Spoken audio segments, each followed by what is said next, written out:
कृपा दृष्टि से सागर पारावार मचलता है।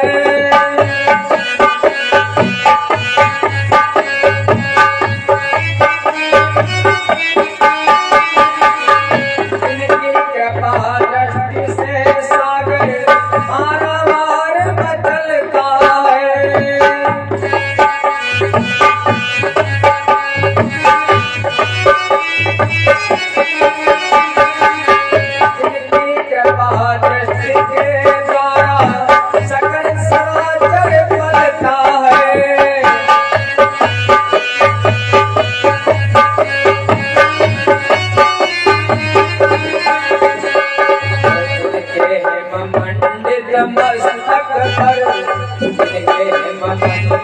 मस्तक पर सूरज चांद सितारे हैं, वो देवों के महादेव हैं, वही नाथ हमारे हैं।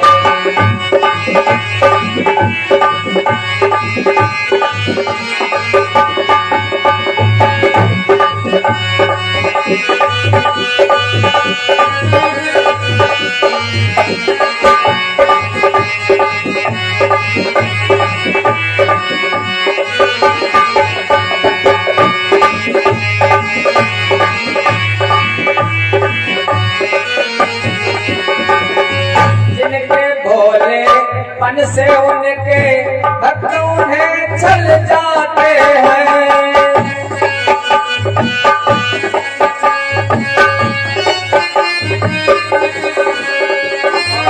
जिनके नेत्र त्रिनेत्र खुले तो कामदेव जल जाते हैं।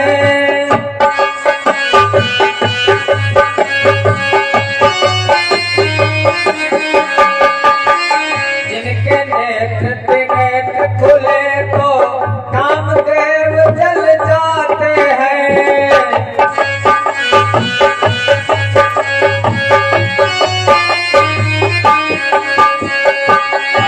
जिनकी शोभा सबसे प्यारी, जिनकी शोभा सबसे प्यारी, करतब सबसे प्यारे हैं, जो देवों के महादेव हैं, वही नाथ हमारे हैं।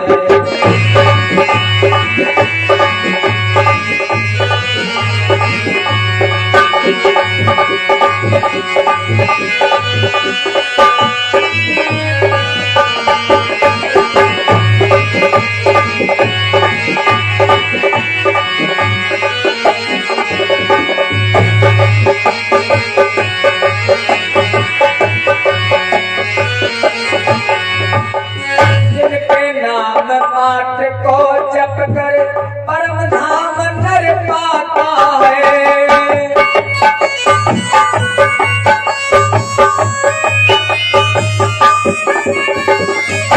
जिनकी चरण धूल सर रख कर भव से पार हो जाता है।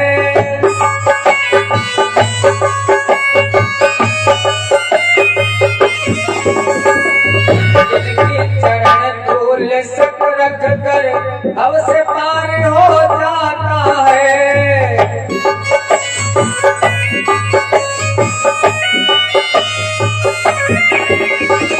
और जिनका हरदम महाशक्तियाँ जिनका भोला नाम उचारे हैं, जो देवों के महादेव हैं, वही नाथ हमारे हैं।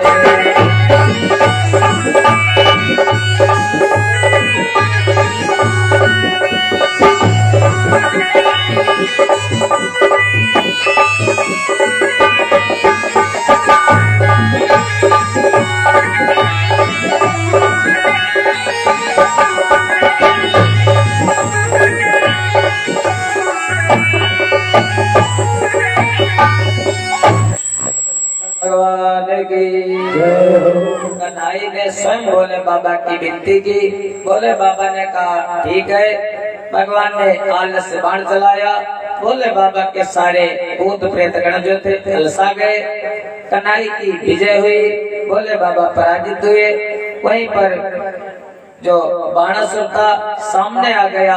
भोले बाबा ने जो 1000 भुजाएं थी, कन्हैया ने अपने सुदर्शन चक्र के द्वारा उसकी हजारों भुजाओं को काट दिया, केवल 4 भुजाएं छोड़ दी, अपने जैसा बना दिया। बाणासुर ने अपनी बेटी का विवाह कन्हैया के पुत्र अनिरुद्धलाल के साथ कर दिया। इस कथा को जो कोई सुनता है, पढ़ता है, उसकी कभी जीवन में पराजय नहीं हुआ करती। जो भगवान कृष्ण के और शंकर के युद्ध की कथा को सुनता है। एक दिन की बात, भगवान द्वारिका में बैठे हैं, द्वारिका में विराजमान सुधर्मा सभा में। तब तक एक ब्राह्मण आया और ब्राह्मण को भेजा महाराज जरासंध ने। जरासंध ने नहीं भेजा, जरासंध ने अपनी कैद में बहुत से राजाओं को कैद कर लिया, राजाओं को बंदी बना लिया। राजाओं ने किसी ब्राह्मण की विनती की और ब्राह्मण को भेजा, जाओ द्वारिकाधीश तक हमारी सूचना कर दो, द्वारिकाधीश तक हमारी खबर पहुंचा दो। ब्राह्मण आया, द्वारपालों ने देखा, कहने लगे जाकर के भगवान से सूचना दी, महाराज आज द्विजराज एक, महाराज आज द्विजराज एक, श्रीपति के द्वारे आया है।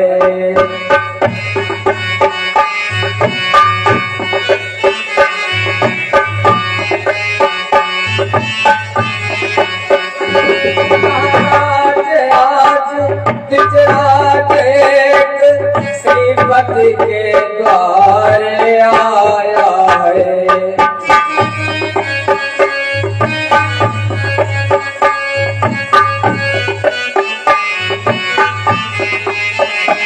एवं कैदी राजाओं का, एवं कैदी राजाओं का नाथ पर संदेशा लाया है।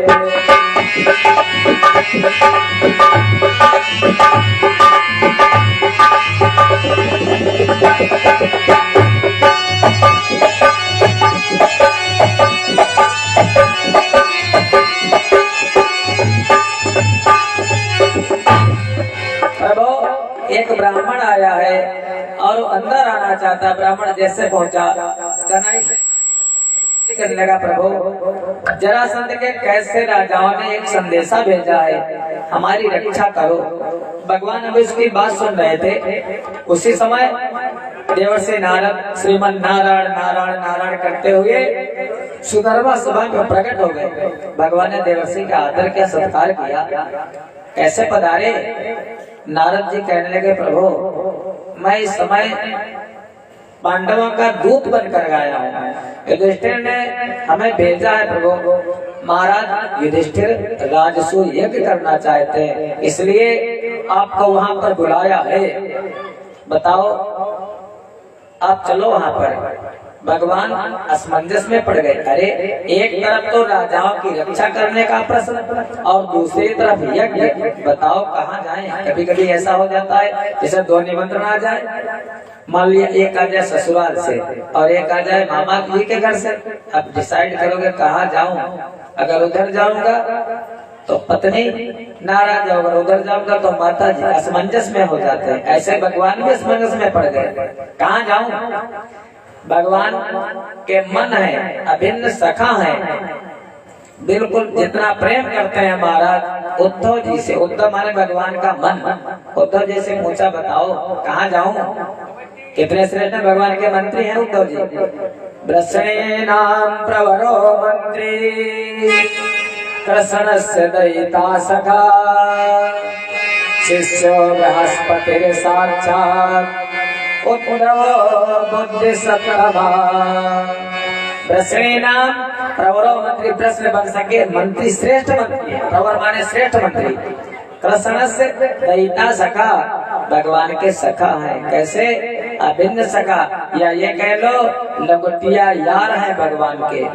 शिष्यो बृहस्पतिर् साक्षात्, बृहस्पति जी के साक्षात शिष्य हैं। और उद्धव बुद्धि सत्तमा, बहुत बुद्धिमान है। कन्हई करने के ऊपर बताओ क्या करूं। आदमी जब सलाह लेता है कोई भी, तो माता पिता कितने भी सलाह दे उसको अच्छी नहीं लगती। जब थोड़ा ना 13 साल से लगा करके और 19 साल तक, तो कहते ना टीनेजर 13 साल से 19 साल तक महाराज जो दुनिया का शहंशाह, दुनिया का उसके आगे कोई है ही नहीं महाराज। वो जवानी का जोश, माता पिता कितना भी समझा भैया ऐसा मत करो, लेकिन अरे माता पिता के नहीं मानता, अपने से बड़ों के नहीं मानता, शास्त्र के नहीं मानता, मानता किसकी है? अगर कोई मित्र है, मित्र जो बता देता है हमारा संगत, उसकी मान लेता है बड़ा प्रेम से। ऐसे कन्हई के मित्र उद्धव जी, उद्धव जी से पूछा बताओ कहाँ जाऊं? उद्धव ने कहा प्रभु रक्षिताम मखेन्द्रेण राजसूयेन पांडव। क्यों? यज्ञ हुए विष्णु, जब तुम यज्ञ में जाओगे तो यज्ञ भगवान खुद, अगर भोले बाबा के समय में आ गए तीन बंधु तीन अनाथ मेरी डोरी तेरे हाथ, यज्ञ में जाओगे यज्ञ भगवान खुद रक्षा करेंगे ब्राह्मणों की। भगवान ने कहा ठीक है। दारुक को बुलाया, दारुक रथ लेकर के आ गया। भगवान वहां से चल दिए राजसूय यज्ञ में युधिष्ठिर की। युधिष्ठिर जैसे जाकर के पहुंचे, युधिष्ठिर कहने लगे कन्हई यज्ञ करना चाहता हूँ, वो भी राजसूय यज्ञ, लेकिन पैसे तो है नहीं, धन है नहीं, यज्ञ होगा कैसे होगा यज्ञ? भगवान ने कहा तुमने नाम लिया है, जैसे हम लोग क्या करते कथा होगी, अब कथा इसी से तो कोई कहा नहीं जाता, कोई कहता है जैसे आया होगा बहुत से लोग, भैया ऐसा करना 10 आदमी ढूंढ दो हमको, 1100 वाले 10 आदमी ढूंढ दो। ये लोग कहते हैं बस कथा हो जाएगी, वो खर्चा निकल आए, ये हो जाए वो हो जाए, लेकिन हम भैया कहीं पर भी ये कुछ नहीं, जो भगवान की इच्छा होगी देखा जाएगा। दीन बंधु दीनानाथ मेरी डोरी तेरे हाथ, इन लोगों का खर्चा निकल रहा है, महाराज और क्या? भगवान की इच्छा होती है, भगवान किसी का कर्जा रखते नहीं है। भगवान ने कहा सत्कर्म जो करता है उसमें धन कभी कम नहीं होता। आप रामायण करो, सत्यनारायण की कथा सुनो, कितना भी बड़ा आयोजन करो, लेकिन सत्कर्म में धन की कमी नहीं होती महाराज। जब दुष्कर्म करोगे तो कितना भी धन होगा और नष्ट हो जाएगा, लेकिन सत्कर्म में जो धन लगाओगे निरंतर वृद्धि होती रहेगी उसकी। महाराज ये कि करो, कथा सुनो, रुद्राभिषेक करो, हवन करो, तुरंत नहीं महाराज। वो कौन? होम्योपैथिक दवाई धीरे धीरे असर करती है। कहने लगे ऐसा है तुम्हारे 4 भाई और हैं, चारों दिशाओं में भेजो चारों भाइयों को, हम भीम और अर्जुन दक्षिण दिशा की तरफ जाएंगे। युधिष्ठिर ने कहा ठीक है, जैसी कन्हई तेरी मर्जी। भगवान कृष्ण, अर्जुन और भीम तीनों ने ब्राह्मण का रूप बना लिया, और ब्राह्मण का रूप बना करके भगवान को याद आ गई एक पुराना वाला बैरी अभी है। कौन? जिसने 17 बार आक्रमण किया था, 18वीं बार हम जानबूझ करके उससे हार गए थे, जरासंध, हमारे मामा जी का ससुर, उसको तो मिटाना हो तो भी बचा ही बैठा है। भगवान का लक्ष्य मगध का राजा जरासंध। भगवान चल दिए दक्षिण की तरफ, दोनों भाई भीम भी अर्जुन भी गए। जाकर के पहुंचे जब, तो ब्राह्मण का बढ़िया रूप, जनेऊ पहने, धोती पहने, बड़ा बड़ा बाल, जूड़ा लगाए, जाकर के भिक्षा मांगी। जरासंध भिक्षा में दे। जरासंध कहने लगा चरण धोए, चरण पखाड़े, कहने लगा ब्राह्मण देवता क्या चाहिए?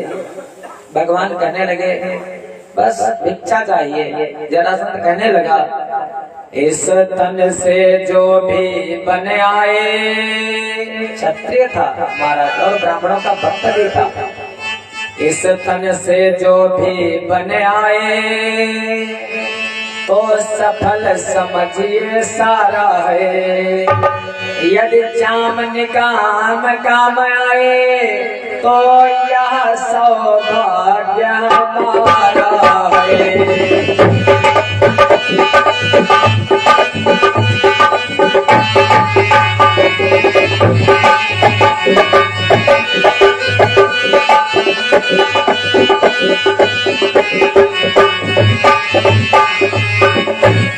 जरासंध कहने लगा इस शरीर से जो बनाए, अरे तुम भिक्षा की बात कर दो, अगर सर मांगो तो सर भी दे दूंगा, अरे बताओ खाल खींच करके दे दो, ब्राह्मणों का इतना आदर करता हूँ।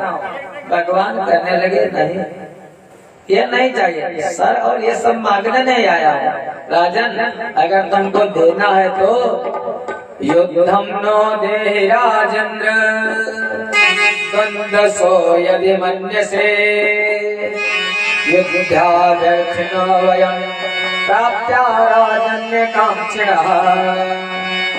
अरे जरासंध युद्धम नो दे, हमको अगर देना तो युद्ध की भिक्षा दे, हमसे युद्ध कर।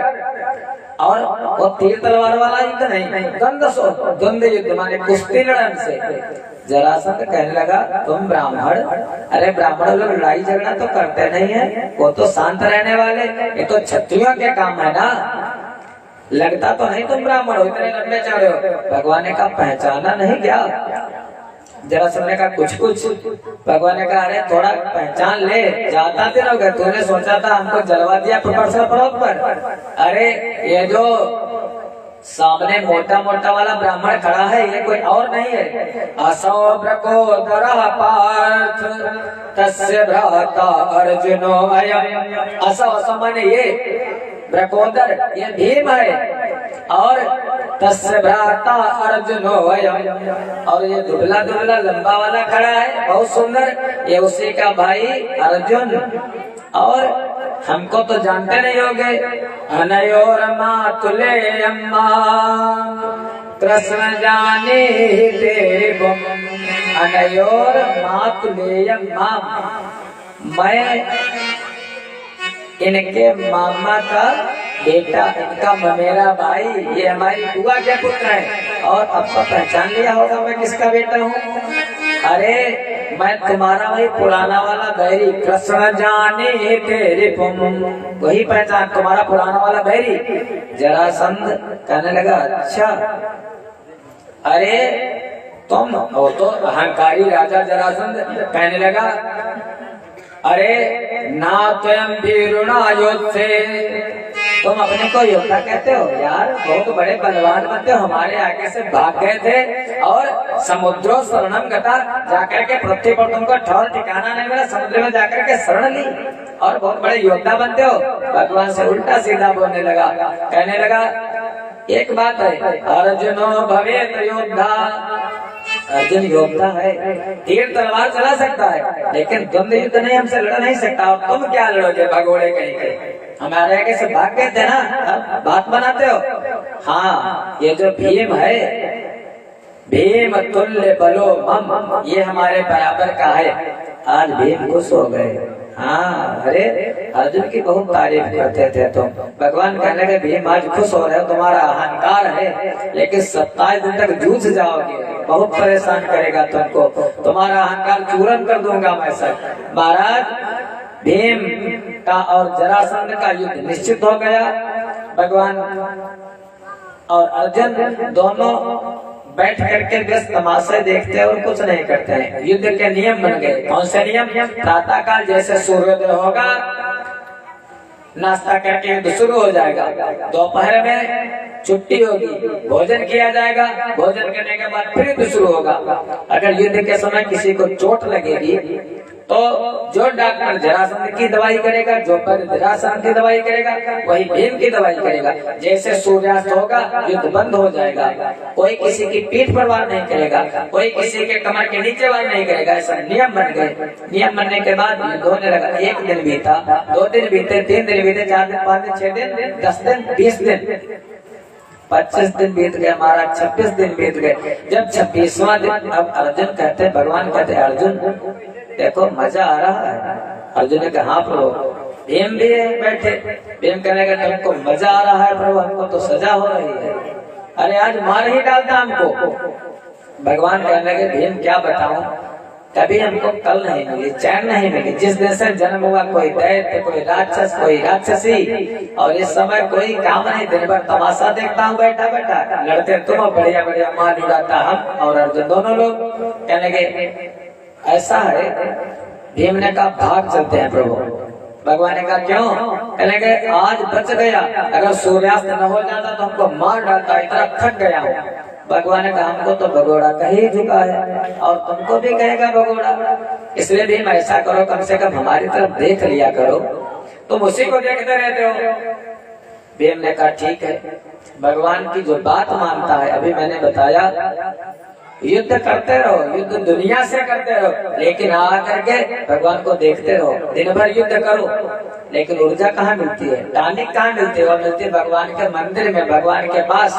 युद्ध करो दुनिया में, दिन भर काम करो, दिन भर जूझ जाओ, लेकिन सुबह शाम आकर के भगवान के दर्शन कर लिया करो, देख जरूर लिया करो। जो इनको देख लेता है महाराज, वो उसके जीवन को देख लेते हैं, जीवन को धन्य कर देते हैं। भगवान का भी देख लिया करो हमारी तरफ। 27वां दिन प्रातः काल जैसे युद्ध शुरू हुआ, महाराज भीम ने जरा भगवान की तरफ देखा। जैसे भगवान की तरफ देखा, भगवान ने एक तिनका उठाया और उठा करके तिनकों को चीर दिया ऐसे, और चीर करके इधर फेंक दिया ऐसे, और इधर फेंक दिया, दोनों तरफ फेंक दिया। भीम ने जरासंध को उठा लिया, उठा करके बीच से चीर दिया जरासंध को, और दोनों दिशाओं में फेंक दिया।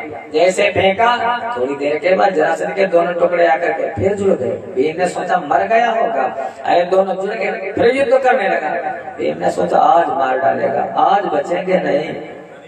बस फिर देखा भगवान की तरफ, घंटे 2 घंटे बाद भगवान ने की बात फिर तिनका उठाया। जब तिनका उठाया और तिनकों को फिर बीच से पाड़ा, एक इधर को और दूसरा इधर को विपरीत दिशा में फेंक दिया। भीम ने उठाया जरासंध को, उठा करके एक इधर को दूसरा उधर को फेंक दिया। जरासंध का वध हो गया, शरीर शांत हो गया, सदगति हुई उसकी। परीक्षित ने पूछा, सुखदेव भगवान ये बताइए वो जीवित कैसे हो जाता था? सुखदेव जी बोले, राजन जब जरासंध का जन्म हुआ था तो इसकी जो माँ थी, 2 लोथड़े इसके पैदा हुए थे, मांस के 2 टुकड़े, आधा आधा बालक का भाग। उसने सोचा ऊपर रहती थी अपने अंडे पर, अपनी खिड़की से बाहर पीछे जंगल में फेंक दिया उसी के टुकड़ों को। उसने सोचा ऐसे है, पीछे कोई कृत्य आई, कोई राक्षसी आई, राक्षसी हो तो ऐसे घूमा करते हैं। उसने उन दोनों टुकड़ों को उठाया, उसे खेलने लगी, और खेलते खेलते वो दोनों टुकड़े अचानक आपस में जुड़ गए। जैसे जुड़ गए, वो महाराज एक बहुत बलवान बालक वहाँ पर रुदन करने लगा। राजा के सैनिक गए, पीछे से बालक को उठा लाए। राक्षसी का नाम था जरा। जरा ने संधि माने जोड़ देना, जरा ने संधि कराई, इसलिए उसका नाम पड़ गया जरासंध। इसीलिए उसको जब दोनों भागों में चीर करके इधर उधर फेंक दिया गया, जरासंध का शरीर शांत हो गया। भगवान ने जरासंध का बेटा जिसका नाम सहदेव से पांडवों की मित्रता करा दी। वहाँ से बहुत सा धन लेकर के आए। युधिष्ठिर का राजसूय यज्ञ प्रारंभ हुआ। कहने लगे, अच्छा जब यज्ञ होता है, कोई कार्यक्रम होता है, तो कहते हैं वर्ण करो। वर्ण किसका किया जाता? अच्छे का किया जाता, श्रेष्ठ का किया जाता, ब्राह्मण का किया जाता, महाराज संत का, विद्वान का किया जाता। सबने कहा किसका वर्ण किया जाए? कहने लगे, वहाँ पर जो जरासंध का बेटा सहदेव है, उसने कहा कृष्ण से बढ़कर के कौन है? अरे अगर किसी का वर्ण करना है तो फिर इन्हीं का वर्ण करो, कृष्ण का वर्ण करो। कहने लगे, तस्मात् कृष्णाय महते दीयतां परमार्हणम् एवं चेत सर्वभूतानां आत्मनश्चाहरणं भवेत्। सबने कहा सही है, बिल्कुल ठीक कहता है सहदेव, समीचीनम समीचीनम, ठीक है। सब ने हामी मेरी। लेकिन वहीं पर एक राजा था जिसका नाम था शिशुपाल। शिशुपाल कहने लगा, अरे सब बौरा के सबकी मती मारी गई, कहते हो इसका वर्ण करो, इसके तिलक करो, इसके बारे में जानते हो? अरे जानबूझ लो तब तो ना, तब इसकी पूजा करो। ये कौन है? सबने तलवारें खींच ली, लेकिन शिशुपाल वो भी भगवान की बुआ का बेटा, वो भी है। जैसे अर्जुन युधिष्ठिर है, ऐसे वो भी वसुदेव जी की बहन उन्हीं का बेटा है। लेकिन भगवान से बुरा इसलिए मानता है, इसलिए मानता है कि भगवान, उसका विवाह हो रहा था रुक्मिणी के साथ, और भगवान रुक्मिणी को जबरन उठा लाए थे वहां से। उसी दिन से विरोध मानने लगा था शिशुपाल। शिशुपाल कहने लगा, अरे ये ग्वाला, इस ग्वाले का पूजन करते हो, इस यादव का पूजन करते हो। कहने लगा इतना ऐसा हो चुका मगर यह नहीं समझ में आया है, कौन जातिया पिता मातु क्या कुल है किसका जाया है।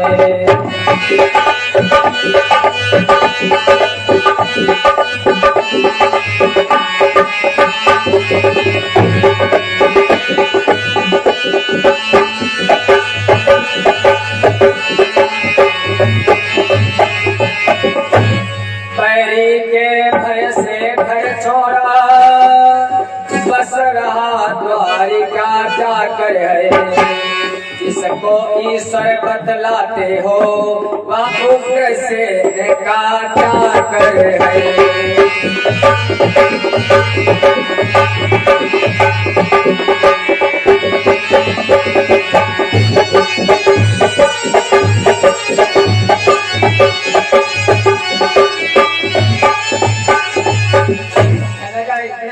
ध्यान नहीं पाए, अरे इसके पिता वसुदेव है या नंद, इसकी माँ यशोदा है या देवकी, ये भी नहीं पता। न माता का नाम पता, न पिता का नाम पता, न कुल का नाम पता, यदुवंशी या क्षत्रिय, न कुल का न गोत्र का।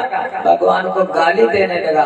सब यदुवंशियों ने तलवारें खींच ली, लेकिन भगवान ने कहा लड़ाई झगड़ा मत करो। भगवान तो झगड़ा को शांत करते हैं ना। भगवान ने एक काम जरूर किया, एक कलम निकाली अपने जेब से और वहीं पर निशान, एक कागज लिया, उस पर निशान लगाने लगे। 1 2 3 4 5 6 बस निशान लगा। और कन्हई मंद मंद मुस्कुराते जाते हैं, निशान जरूर लगाते जाते हैं धीरे धीरे। लेकिन शिशुपाल 1 गाली 2 गाली 3 गाली लगातार गाली बकता जाता है। सब कहते शांत हो जाओ, लेकिन जैसे कि शांत हो जाओ 2-4 और दे देता है। 50 60 70 बहुत गाली देने वाले होंगे महाराज, 10 दे पाएंगे 20 दे पाएंगे। और फिर क्या करेंगे, फिर इतने गरिंदा भी होगा उसको नहीं गाली मालूम होगी, उन्हीं गालियों को दोबारा रिपीट करेगा, दोबारा उन्हीं को बोलेगा। लेकिन शिशुपाल कितना ट्रेनिंग ले रखी है महाराज, पुलिस वाले भी इतनी गालियां नहीं दे पाते हैं। उसने 1 गाली देता तो दोबारा उसका नाम नहीं लेता है, अगर दोबारा वो गाली फिर देता तो अपराध पूरे नहीं होते। भगवान ने उसकी माँ को वचन दिया था, अपनी बुआ के घर में जब शिशुपाल का जन्म हुआ तो शिशुपाल के 3 नेत्र थे और 4 हाथ थे। ज्योतिषियों ने बताया जिसके गोद में जाने पर इसका 1 नेत्र और 2 हाथ गायब हो जाए, समझ लेना उसी के द्वारा इसका वध होगा, उसी के द्वारा मारा जाएगा। एक दिन कन्हई गए अपनी बुआ जी के घर, बुआ जी ने लाकर के शिशुपाल को कन्हई की गोदी में दे दिया। जैसे कन्हई के गोदी में गया, अब शिशुपाल का 1 नेत्र 2 हाथ गायब। कहने लगी कन्हई हमारे बेटे को मारना मत। भगवान ने कहा बुआ अरे क्या मैं, हमारा तो भाई है, इसको कैसे मार सकता हूँ मैं। बुआ कहने के समय का जाना नहीं जा सकता कन्हई। भगवान ने कहा मैं तुमको वचन देता हूँ बुआ, इसके 100 अपराधों को क्षमा करूंगा, 100 गलतियों को माफ कर दूंगा, लेकिन फिर नहीं माफ करूंगा। उन्होंने सोचा अपराध करेगा नहीं तो मारेंगे क्यों, इसीलिए भगवान क्या करते हैं, निशान लगाते जाते हैं। धीरे धीरे जब वो लगातार अपराध करता रहा, भगवान कहने लगे शिशुपाल बस बहुत हो गया। जब 100 हो गए अपराध, 100 निशान हो गए, भगवान ने कहा शिशुपाल न कर अंधेर बहुत, यह सृष्टि नहीं अंधेरी है।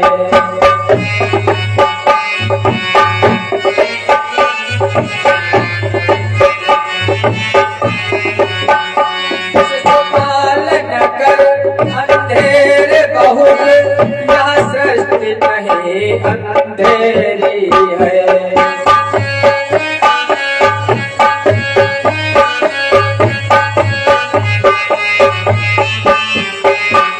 फंस चुकी भंवर में नाव तेरी, फंस चुकी भंवर में नाव तेरी, तो 4 घड़ी की देरी है।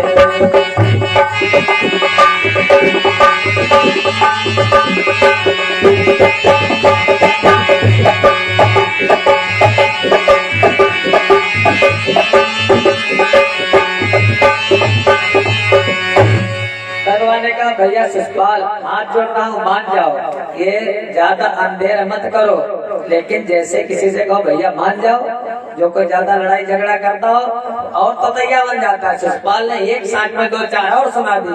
जैसे ही 2-4 और सुनाई, भगवान ने तुरंत वहीं पर जो सुदर्शन चक्र भगवान के हाथ में था, भगवान ने उसी को 101 दुर्वचन उठा, भवतव्य कुवाचक बाँच उठा, और कंचन थाली जा लगी गले, असमात वहीं पर नाच उठा।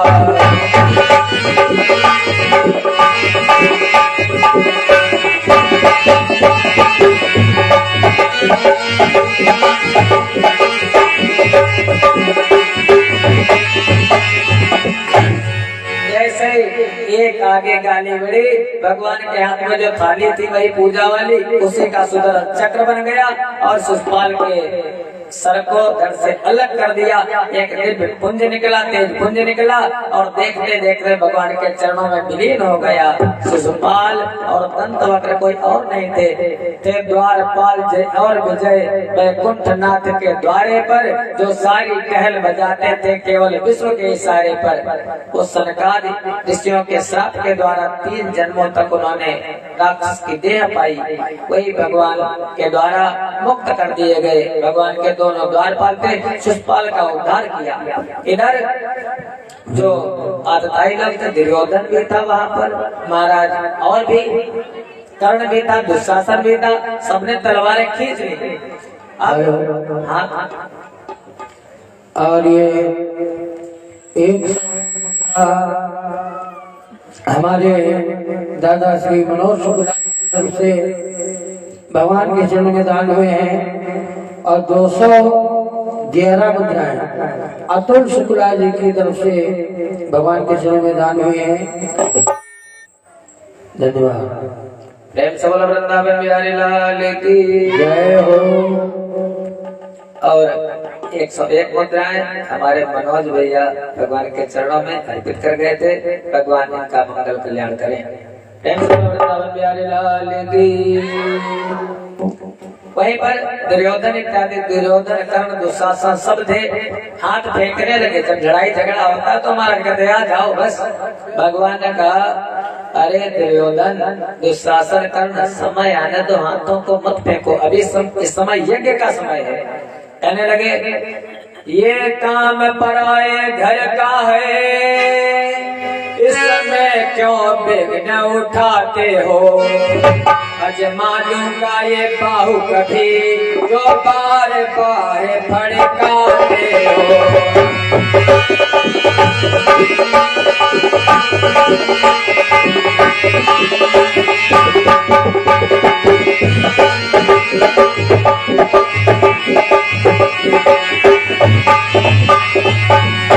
समय लाशीष राजा की मैं चंदेरी पहुंचाता हूँ। शिशुपाल वंश को इस दिन से, शिशुपाल वंश को इस दिन से पांडव का नेत्र बनाता हूँ।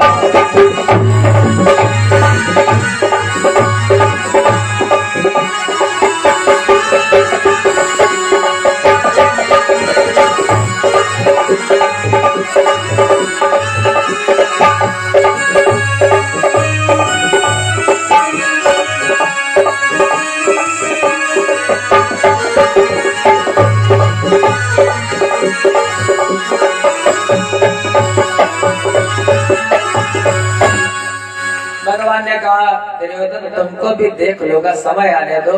धीरे धीरे समय आया, वो भी समय आ गया महाराज उन आत्ताइयों का वध करने का। कौन समय?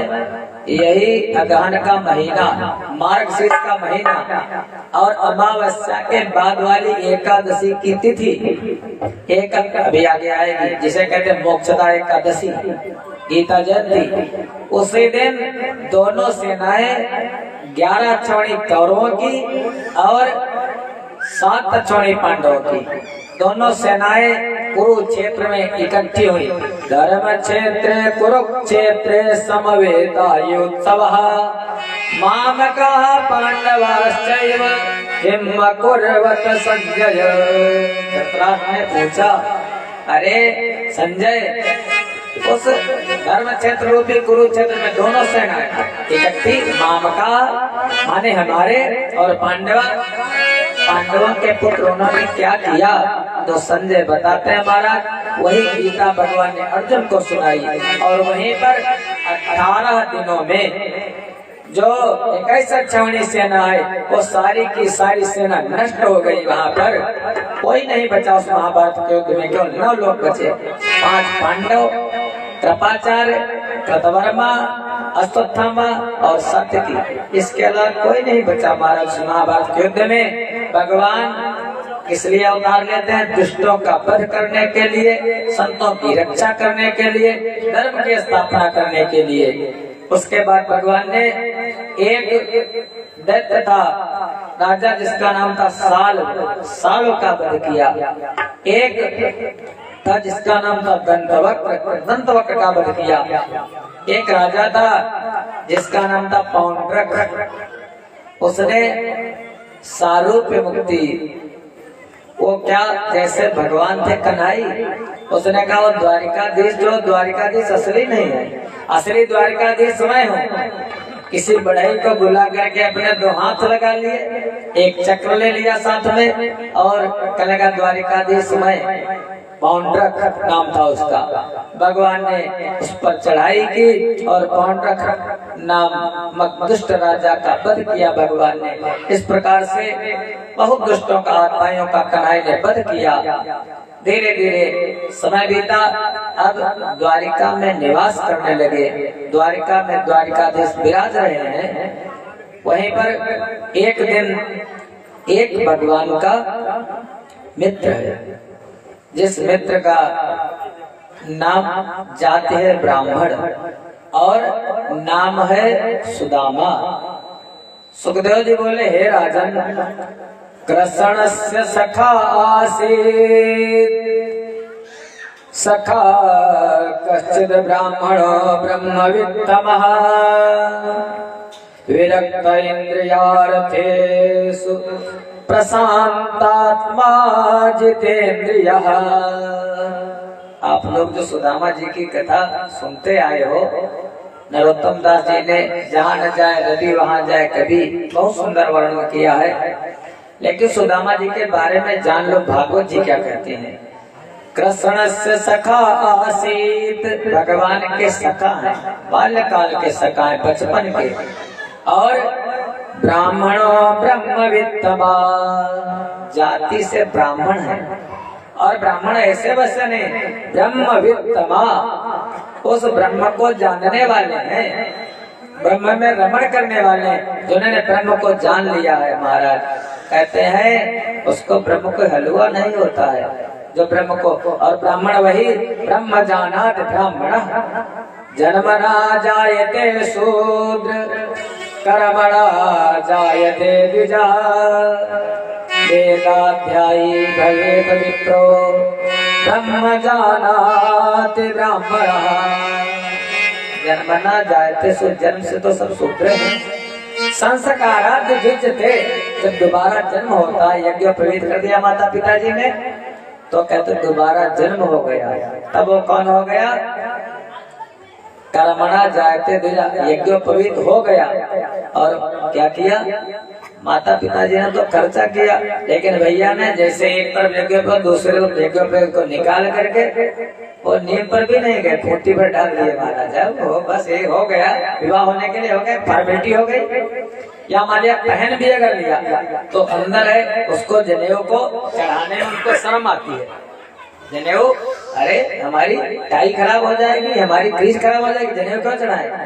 लेकिन सब नहीं होते ऐसे, कुछ लोग होते हैं महाराज जो कहीं भी जाए, अरे महाराज उसी से जब यज्ञोपवीत होगा तब हमारा दोबारा जन्म होगा। और यज्ञोपवीत पहने भी है, मान लिया यज्ञोपवीत धारण किए, लेकिन अगर गायत्री का जप नहीं करते हैं, अगर संध्या नहीं करते हैं, अगर अग्निहोत्र नहीं करते हैं, तो काहे के ब्राह्मण, खाली नाम के ब्राह्मण महाराज, तो खाली नाम के। जब महाराज ब्राह्मण तो रावण भी था, लेकिन कर्म उसके कैसे थे? आतताई, भगवान ने आतताई का वध किया, ब्राह्मण का वध नहीं किया है महाराज। जिसके सब दुष्टता के गुण हो महाराज, जो कोई बराव न करे तो जन्मना जायते शुद्ध कर्मणा जायते द्विजा वेदाध्यायी भवेद विप्रो। अगर उसके बाद वेद का पाठ करता है, वेद पाठ तो अलग छोड़ दो, अगर गायत्री मंत्र तक एक बार जप लेता है, एक माला की बात है छोड़ो, 24 बार की बात छोड़ दो, एक बार भी अगर जब कह लेता है गायत्री का, तो महाराज तब भी ब्राह्मण कहलाने के लायक है। लेकिन इस ठंडक में अगर नहाए ना तो 7-7 दिन तक महाराज बहुत से ऐसे लोग होते हैं, अरे बहुत जानो है, स्नान नहीं करते ऐसे ठंडक में, और कुछ ऐसे हैं करे बाथरूम भी जाते तब भी पैर धोते हैं महाराज, तो वो ब्राह्मण ब्रह्म। और फिर वो है वेदाध्यायी भवेद विप्रो, तो वेद का अध्ययन करता हो विप्र। और ब्रह्म जानाति ब्राह्मण, जो ब्रह्म को जानने वाला है वो ब्रह्म कौन है? निज प्रभु मैं दे कहीं जगत कहीं सन करें विरोध हो, तो पंडिता समदर्शना जिसकी दृष्टि सम हो जाती है, वो जो ब्रह्म को जान लेता वो ब्राह्मण। तो सुदामा जी ब्राह्मण है, ये लिखा है कृष्ण सखा आसीद ब्राह्मणों ब्रह्मवित्तमा, वो ब्रह्म को जानने वाले हैं। और विरक्त इंद्रियार्थेषु, विरक्त है, विरक्त माने जो अपने रक्त संबंध से ज्यादा आसक्ति नहीं रखे, वो हाय मेरी पत्नी, हाय मेरी मैया, हाय हमारे पप्पा, हाय हमारा बेटा, जो ज्यादा आसक्ति ना रखे अपने परिवार से संसार से, वो विरक्त, विरक्त है सुदामा जी। विरक्त इंद्रियार्थेषु, इंद्रियों पर संयम है। प्रशांतात्मा जितेंद्रिया, इंद्रियों पर संयम, केवल 5 घर भिक्षा मांगते हैं, ये ब्राह्मण का धर्म है। 5 घर भिक्षा मांगने में कोई दोष नहीं, लेकिन अगर 5 घर में देव संयोग से भिक्षा नहीं मिलती है तो वैसे के वैसे वापस हो जाते हैं, और बच्चे उनके महाराज भूखे सो जाते हैं। सुदामा के बच्चे, सुदामा की पत्नी सुशीला धन्य है, बार बार एक दिन रात को लेटे, जब लेटे तो चर्चा करने लगे, गुणिनो बसत प्रेमणी न वस्तुनि। गुण किस में होते हैं? गुण प्रेम में होते हैं, गुण वस्तु में नहीं होते। मान लिया अगर आपका किसी से प्रेम हो गया तो उसका चिंतन जरूर होगा, अपने घर में भी बताओगे, अपनी माता से, अपनी पत्नी से भी चर्चा करोगे, अरे वो हमारा साथी बड़ा अच्छा है, उससे बड़ा प्रेम है हमारा। तो कन्हैया अपनी सुशील जब लेटे शाम को तो पत्नी से चर्चा करने लगे, अरे वो जो द्वारिकाधीश समय है श्री कृष्ण, वैसे तो हमारा बड़े विशेषण लगाया जाता है, महाराज जी, गुरु जी, स्वामी जी, लेकिन जब मित्र सामने आ जाता है तो उसके लिए वो तो नाम ही लेता है बस। कहने का जो द्वारिकाधीश है कृष्ण, वो हमारे साथ में दोनों पढ़ते थे सांदीपनी में, पढ़े एक चटसार कही तुम कहिए बार, एक ही साथ में पढ़ते थे। अब सुशीला ने कहा अच्छा, वो तीनों लोगों के स्वामी आपके साथ एक ही साथ पढ़ते थे? कहने लगे हाँ। कहने लगे फिर हम इतना दुख क्यों भोग, ऐसा करो उनके पास चले जाओ और उनसे कुछ अपनी विनय करो। कहने लगे सुदामा, अरे उनसे क्या मांगो, उनसे मांगना क्या, उनको दिखाई नहीं, अरे हमारे कर्मों का फल है सुशीला, अपने कर्मों को काट रहा हूँ, लेकिन क्रियाहट होता है। कहने लगी अगर जाओगे नहीं, देखो बार बार कहते चले जाओ, लेकिन सुदामा जी जाने के लिए तैयार नहीं, कहने ऐसे नहीं जाऊंगा, कुछ लेकर के जाना चाहिए मित्र के पास, कुछ है तो नहीं, क्या लेकर के जाऊं? सुशीला गई पड़ोस से मांगने के लिए, तो 4 मुट्ठी चूड़ा मिला उसको, कहते तंदुर 4 मुट्ठी चूड़ा मिला। ये प्रसंग है, 4 घरों से चूड़ा लेकर, एक घर से नहीं 4 घरों से। क्या? मन, कथा में ध्यान देना, मन, बुद्धि, चित्त और अहंकार रूपी चूड़ा। अगर उन परमात्मा को समर्पित करना है तो अपना मन, बुद्धि, चित्त, अहंकार ये समर्पित करो। और 4 मुट्ठी चूड़ा लेकर के सुदामा जी वो जिद करने के आ जाओ, कहने लगी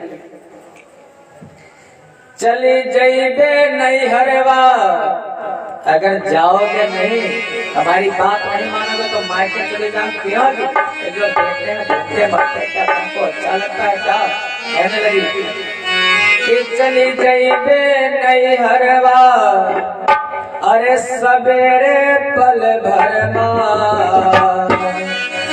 चली जाइबे नहीं हरवा, अरे सवेरे पल भरमा, अब ना रही बे सजन तोरे घर मां।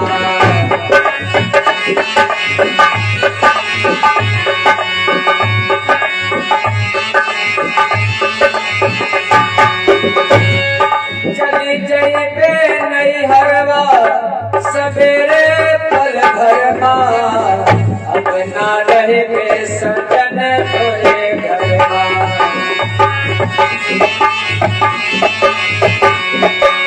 ओ चली गई नहीं हरवा, चल गई नहीं हरवा, सुबेरे पल भरमा, अब ना रही सजन तेरे घर मां, अब ना रही सजन तेरे घर मां। रोज समझाती मगर बाज नहीं आते हो,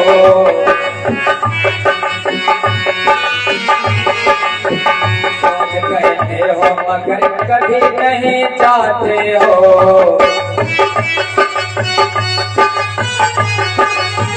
रोज कहते हो मगर कभी नहीं जाते हो।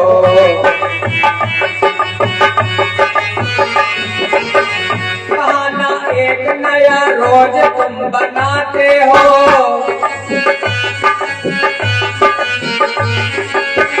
बहाना एक नया रोज तुम बनाते हो,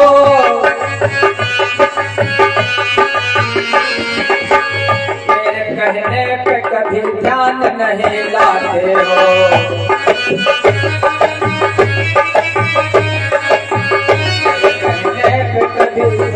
नहीं लाते हो।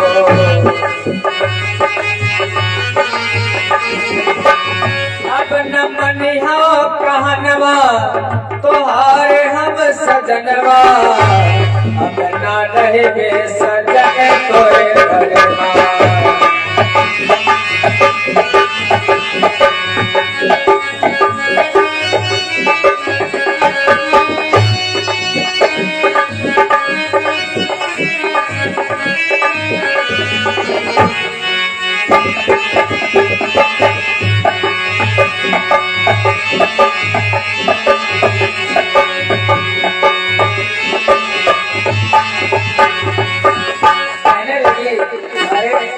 देवता बात सुनो हमारी, टूटा है तवा घर में टूटा सा कठौता है,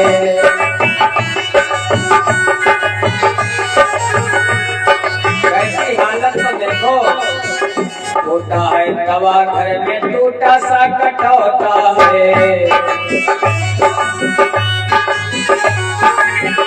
आंखों का तारा टूटी खाट पर ही सोता है,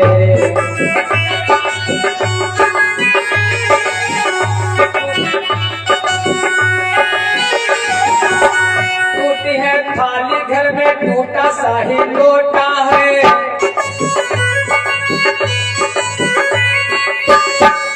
और धोखा है लाल मेरा 3 दिन से छोटा है,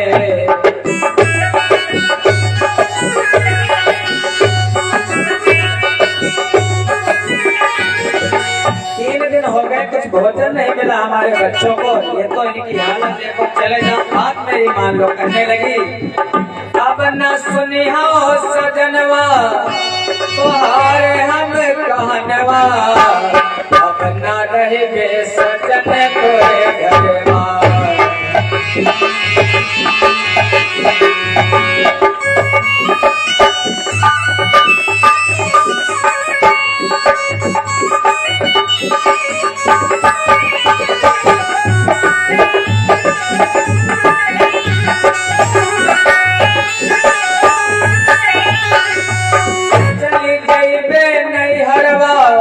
सजन तोरे घर मां, अब न रहे बे सजन तोरे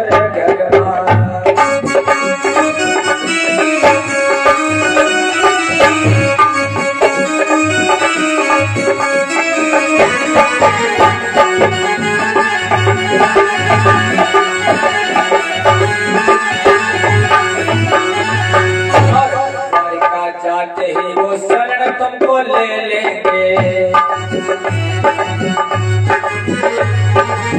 द्वारिका जाते ही वो शरण तुमको ले लेंगे।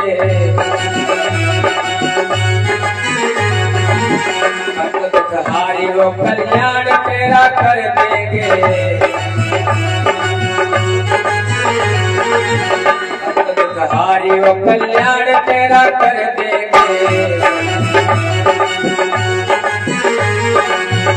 इसी से कहती हूँ तुम प्रभु शरण में अब जाओ। इसी से कहती हूँ तुम प्रभु शरण में अब जाओ। धर्म पथ पर चलो प्रभु के हमेशा गुण गाओ।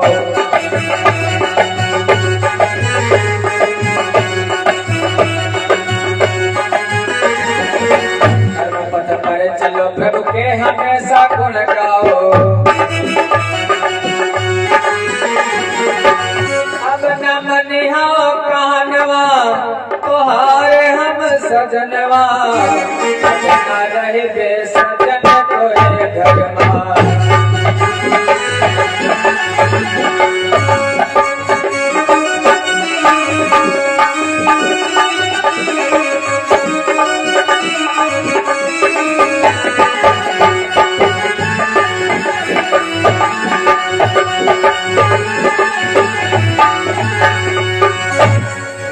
कृष्ण कन्हैया लाल की जय हो। बार बार जब पत्नी ने कहा प्रिया हट, अब सुदामा जी को तो और 4 मुट्ठी चिवड़ा अपनी पोटली में बांध लिया और बांध करके सुदामा जी चल दिए द्वारिका की तरफ।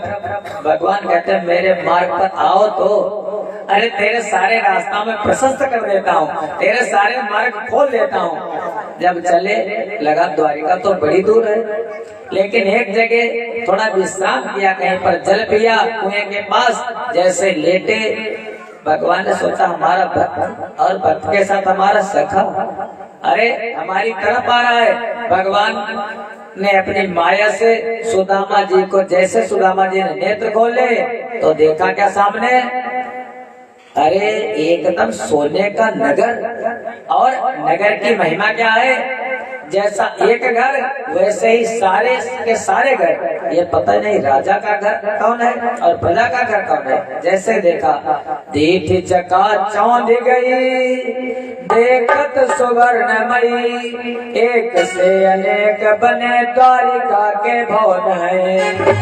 पूछे बिनु कहूँ को काहू सोन करत बात, देवता से ठाड़े सब साध साध मौन है। सब बिल्कुल चुपचाप पूछने लगे, धीर ने अधीर के हरण पर पीर के, बताओ भवधीर के भवन यहाँ कौन है।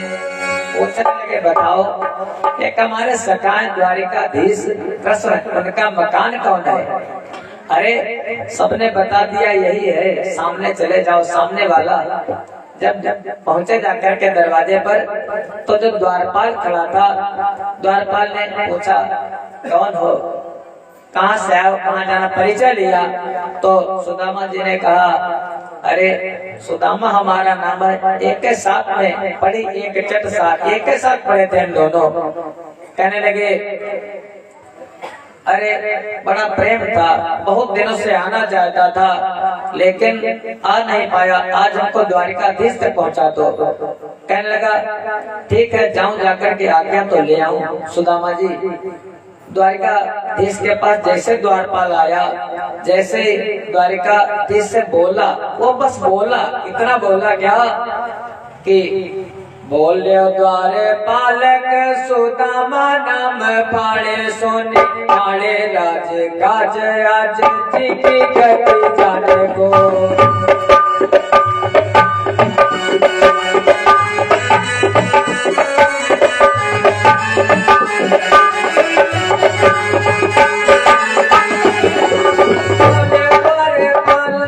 सुदामा नाम पाड़े, सोने छाड़े राज काज, आज जी की गति जाने को।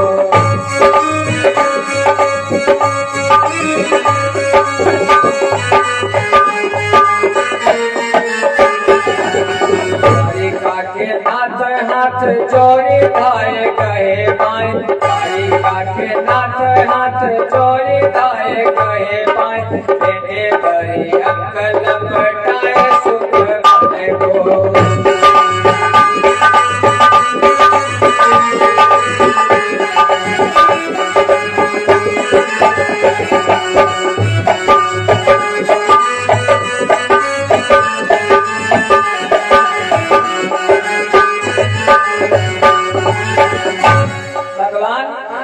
सुदामा जी वो तो जानते तीनों लोगों के स्वामी है। सुदामा जी चरणों में गिरना चाहते हैं। कृषकाय शरीर है, बहुत दुबले हैं महाराज, और जो अंग वस्त्र हैं पहने हुए धोती फटी सी लटी दुपट्टी और पाए उपाना की नहीं सामा, पैर में जूती चप्पल नहीं है। भगवान के नेत्रों से झरझर आंसू बहने लगे। सुदामा हाय महादुख पाए सखा, तुम आए इतर कितने दिन खोए, कहाँ रहे इतने दिनों तक। सकाए शरीर, मलिन दुर्बल चेहरा और धोती जिसमें हमारा साबुन रेहू होती तो लगाते, पैसे नहीं लगाते, इतनी गंदी, उसी में एक छोटी सी पोटली बंधी है। उसका सुदामा चरणों में गिरना चाहते हैं, लेकिन कन्हई ने भेंटे भरी अंक लपटाए।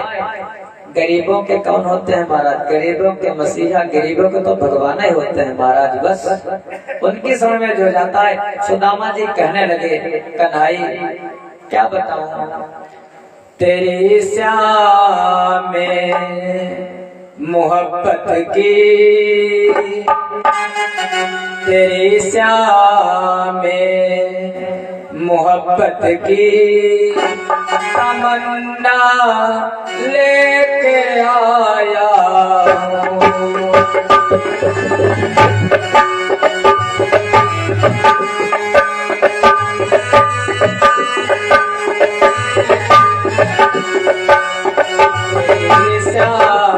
में मोहब्बत की तमन्ना लेके आया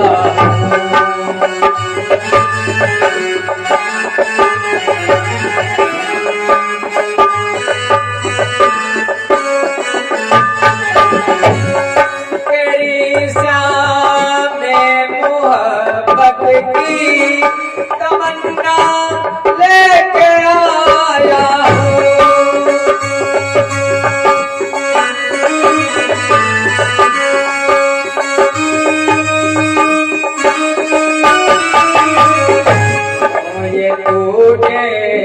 दिल के अरे बानो, ये टूटे दिल के अरे बानो की दुनिया लेके आया।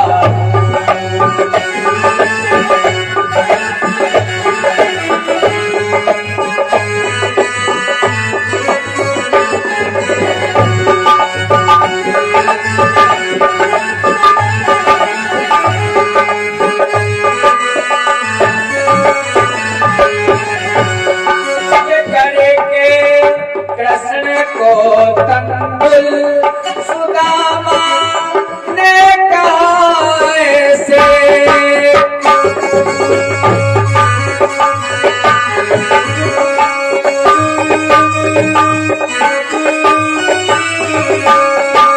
करके कृष्ण को तंबुल सुदामा ने कहा ऐसे,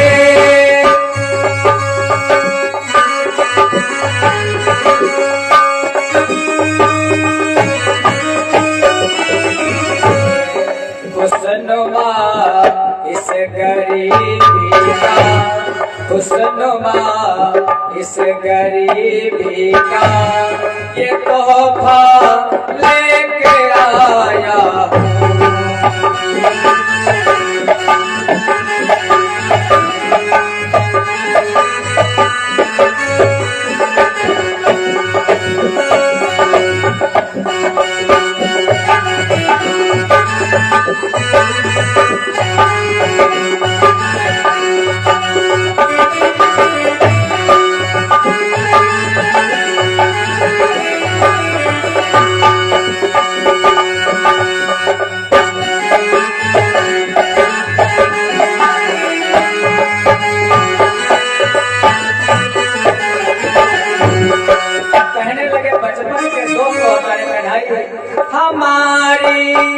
आपकी उल्फत लड़कपन में जो थी काफी।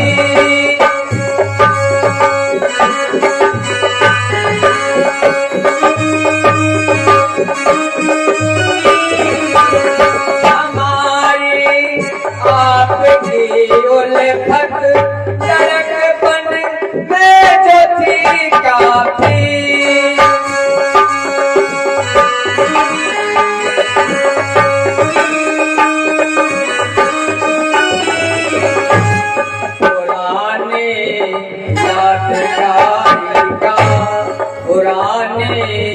यादगारी का नमूना लेके आया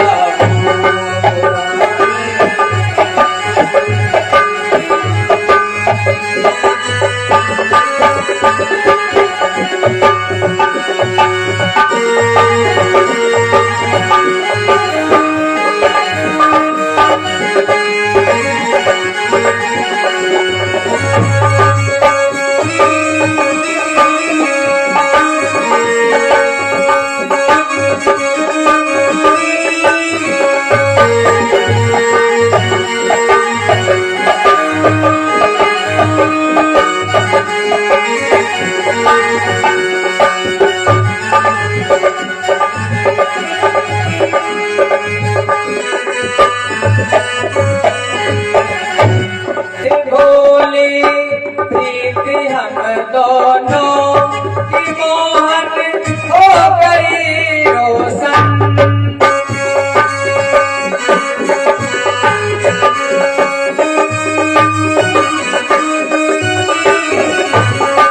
भोली प्रीति हम दोनों की मोहन हो गई रोशन।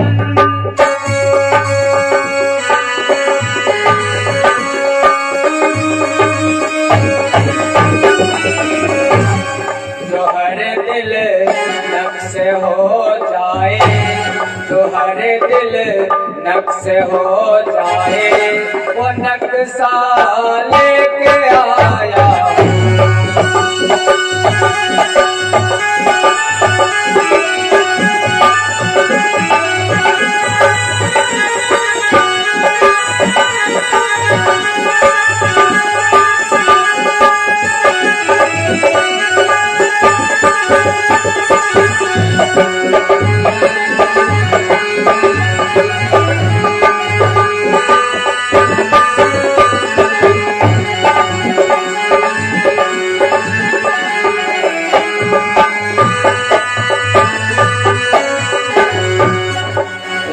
द्वारिकाधीश भगवान की। सुदामा को देख करके कन्हई रोने लगे, कहने लगे ऐसे बिहाल बिवाइन सो और कंटक जाल लगे पुण्य जोए। आए माँ दुख पाए सखा तुम आए इतने न कितने दिन कोई। देख सुदामा की दीन दशा करुणा करके करुणा निधि रोए। और पानी भरात को हाथ छुओ नहीं नैनन के जल सो पग धोए। यहाँ पर कवि की अतिशोक्ति है। भगवान ने सुदामा के चरणों को पखारा, ब्राह्मण के चरणों को पखारा, इतना आदर दिया भगवान ने ब्राह्मण को। कहने लगे बहुत दुख पाया है। सुदामा को उठाया, उठा करके जो बढ़िया पलंग था हमारा दुग्ध फैंसी सैया भगवान की बढ़िया, आजकल का कह लो हमारा डबल बढ़िया बहुत ऊंचा, ले जा करके मित्र का भाव वहीं पर ले जा करके उसी पर बिठा दिया। सुदामा कहने लगे अरे लाला कन्हई ऐसे बिस्तर पर सोता है, तो भगवान ने कहा तुम भी दोनों एक ही साथ सोएंगे। बहुत आदर दिया। जब सुदामा को अपने जैसे वस्त्र पहना दिए, स्नान करवाया, भोजन करवाया। जब दूसरा दिन हुआ तो कहने लगे मित्र अब आपको कुछ काम नहीं है, आए हो अब अपने घर को जाओ। मित्रता तो यही है, पहले दिन पाहुन, दूसरे दिन मेहमान और जो दिन तीसरे दिन रुके वो अच्छा जो तीसरे दिन के अब टाइम है नहीं, हमारे जो पुराने जमाने की बातें थी। सुदामा ने कहा चले जाऊंगा, भगवान ने कहा चले नहीं, आज ही जाओ, घर में बच्चे इंतजार कर रहे होंगे। सुदामा ने कहा ठीक है प्रभु चला जाऊंगा। कहेंगे हमारे जो कपड़े वगैरह पहने थे उनको निकाल दो। सुदामा ने कोई ना विरक्त इंद्रिया थे, सारे कपड़े वस्त्र निकाल दिए। कहने लगे यार एक बात बताओ, 10 बच्चे हैं, 16,160 इनके कितने, कुछ लाए नहीं थे क्या? अरे कुछ नहीं तो कटियार के जैसे टाफी खरीद लेते महाराज 2-4 पैकेट। सुदामा कहने लगे अरे क्या बताओ, कुछ नहीं कुछ नहीं। अब वो पोटली जो है पुराना वाला वस्त्र उसको और दबाते चले जाते हैं। कह रहे तुम ध्यान नहीं देते, लेकिन भाभी देवर का बड़ा ध्यान रखती है, भाभी जी ने कुछ भेजा होगा। सुदामा ने कहा नहीं कुछ नहीं। अरे कन्हई प्रेमणी मर्यादा नास्त, जहाँ पर प्रेम होता है मर्यादा नहीं होती है। झपटे कन्हई और कन्हई ने सुदामा की वो जो पोटली थी छीन लिया। छीन करके वो सड़ा हुआ कपड़ा फट गया, चूरा बिखर गया। भगवान ने एक मुट्ठी भर करके मुख में जैसे डाली, महाराज दूसरी मुट्ठी पंखी लगाई, तीसरे में रुक्मिणी जी ने हाथ पकड़ लिया। प्रभु क्या सुदामा बनना चाहते हो, इसको अपने जैसा? अरे अब तो बहुत कुछ दे दिया, मैं कहाँ जाऊंगी प्रभु, अब तो कृपा करो। भगवान ने कहा इतना प्रेम था, तू उन्हें प्रेम में आकर के रुक्मिणी कहा रस में विष घोल दिया। भगवान ने अपने जैसा सुदामा को बना दिया। भगवान के पास जाकर के तो देखो, और दुनिया वाले नहीं ऐसा करेंगे, लेकिन भगवान वो तो तुम्हारे अपने हैं, जो कुछ कहना हो इनसे कहो। इनके पास जब बिना मांगे दे देंगे। सुदामा ने मांगा नहीं, बिना मांगे दे दिया। महाराज अब कहने लगे आशीर्वाद तो देते जाओ, हमारी पत्नियां हैं। सुदामा ने कहा ठीक है, रुक्मिणी जी आई। सुदामा जी शुरू हुए, आयुष्मती भव, रूपवती भव, पुत्रवती भव, बहुत कुछ आशीर्वाद दे डाला। उसके बाद जामवंती जी आई, उनको भी, सत्यभामा जी है उनको भी, कालिंदी है उनको भी, मित्रविंदा है उनको भी, सत्या है उनको भी, लक्षणा है उनको भी। महाराज सबको, और धीरे धीरे लाइन लगी। अब सुदामा जी कहते हैं रूपवती भव, लावण्यवती भव, पुत्रवती भव। फिर सीधे थोड़ा कम कर दिया, रूपवती भव। लाइन लगी है, 1000 आ गई, 2000 आ गई। अब कहते भव भव। फिर जब लाइन खत्म ही नहीं हो रही तो सुदामा जी भव भव भव भव भव कर रहे। कन्हई कहने लगे क्या यार, हमें तो लगता रात में कोई वो ना कोई जियो भौंकता, तुम तो दिन में मैं करो। सुदामा क्या हो गया तुमको? सुदामा ने कहा इधर आओ, अभी बताता क्या हो गया, यहाँ पर बैठो। कन्हई बैठे, कहने लगे तुमको आशीर्वाद दूंगा, तुम्हारी पत्नियों को तो बाद में दूंगा। कन्हई कहने लगे क्यों? कहने लगे मैं जानता हूँ तुम तो तीनों लोगों के स्वामी हो, बैठो यहाँ पर, तुमको आशीर्वाद देता हूँ। कन्हई से कहा कन्हई अरे इनके शरण में जाते हो, इनके चरणों में गिर जाते हो आप लोग, लेकिन कभी कभी इनको आशीर्वाद भी दे दिया करो। ऐसे आशीर्वाद तो रोजे लेते हो, लेकिन कभी ऐसे हालचाल पूछा कन्हई कैसे हो, हाँ कभी हालचाल पूछ लिया करो। अरे कन्हई सुखी रहो। एक अयोध्या के महात्मा जी थे, भगवान रामलला को अपना छोटा भाई मानते थे। एक बहुत सुंदर कथा है महाराज। एक बार धोखे से उन्होंने संखिया खिला दिया था, लेकिन बाद में पुजारी थे मंदिर के, बाद में भगवान का वो जो विग्रह था ताला पड़ गया। बाद में बहुत से लोग आए और उनका खुद उन्होंने विस्पान कर लिया था, लेकिन बच गए थे भगवान की कृपा से। तो कभी कभी इनको भी आशीर्वाद, हमारा कन्हई सुखी रहे, हमारे कन्हई की जय जयकार, जैसे जय बोलते हो इनकी जय जयकार हो। अगर ये सुखी तो सारा संसार सुखी। महाराज सुदामा ने कहा सबसे पहले रूपवती भव। रूपवती ने रूपवता भव, वती तो स्त्रीलिंग हो जाएगा। कन्हई ने कहा ठीक, अब सुंदर तो और सुंदर हो जाऊंगा। कहने लगे फिर कहने लगे सारा संसार के पति तो तुम ही हो महाराज, और क्या कहूँ। अब आगे रूपवती भव, सौभाग्यवती भव, बहुत कुछ दे, और आगे जैसे पाक आपको। कन्हई ने कहा सुदामा बस अब आगे कुछ मत कहो। सुदामा ने कन्हई को आशीर्वाद दिया, कन्हई ने अपने जैसा बना दिया। सुदामा अपने घर को आए, जैसे देखा यहाँ पर झोपड़ी पड़ी थी, और झोपड़ी की जगह यहाँ तो कंचन भवन, कंचन के महल खड़े हैं। गांव में उनको ऐसा लगा सुदामा का घर वैसा नहीं बना, जैसा सुदामा का घर वैसे पड़ोसी का घर। उनको लगा क्या घूम करके फिर द्वारिका में आ गया क्या। तब तक सुशीला ऊपर से देखा, कहने लगे इधर ही आ जाओ, यही अपना ही घर है। सुदामा कहने लगे हमारी तो गुड़िया थी, उसके झुर्रियां पड़ी थी, उसके बाल कुछ तो सब ऐसे सफेद हो गए थे। अरे उसने कहा सुशीला मैं ही हूँ, भगवान की कृपा है। सुदामा कहने लगे सुशीला तेरे दो चुटीला है तो भगवान की कृपा किस बात की कमी है, जो भगवान को बचता है भगवान अपने जैसा बना देते हैं। ऐसे सुदामा की और कन्हई की कथा। धीरे धीरे समय बीता, भगवान ने सब दुष्टों का वध कर दिया, कोई दुष्ट नहीं बचे पृथ्वी पर। बस यदुकुल के जो महाराज उनके परिवार वाले थे वही आत्माई रह गए। भगवान ने सोचा इनका भी वध कर देना चाहिए, इनका वध कैसे करूं, कला करवा दूं आपस में। यही कहते ना जहाँ सुमदता संपत्ति नाना, जहाँ कुमदता विपद निधाना।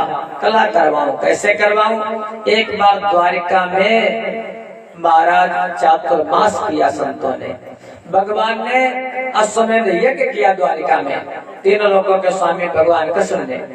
उसी यज्ञ में बहुत से ऋषि लोग पधारे, वशिष्ठ, विश्वामित्र, अत्रि, गौतम, अंगिरा, दुर्वासा। यज्ञ के बाद वहीं पर रुक गए, वो चातुर्मास करने लगे। जब चातुर्मास करने लगे, भगवान के लड़के, भगवान के बेटे, पुत्र, उनको पता नहीं क्या सूझ पड़ा।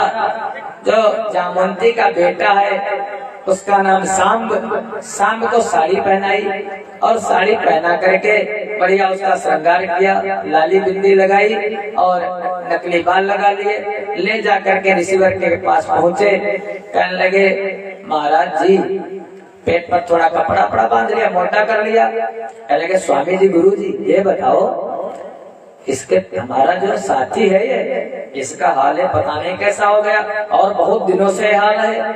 कहने लगे ऋषिवर ये जो हमारा साथी है हम समझ नहीं पाते। हे देव हमारे साथी की ऐसी हालत मुद्दत से है, इसके पेट में बताओ तो लड़का है अथवा लड़की है।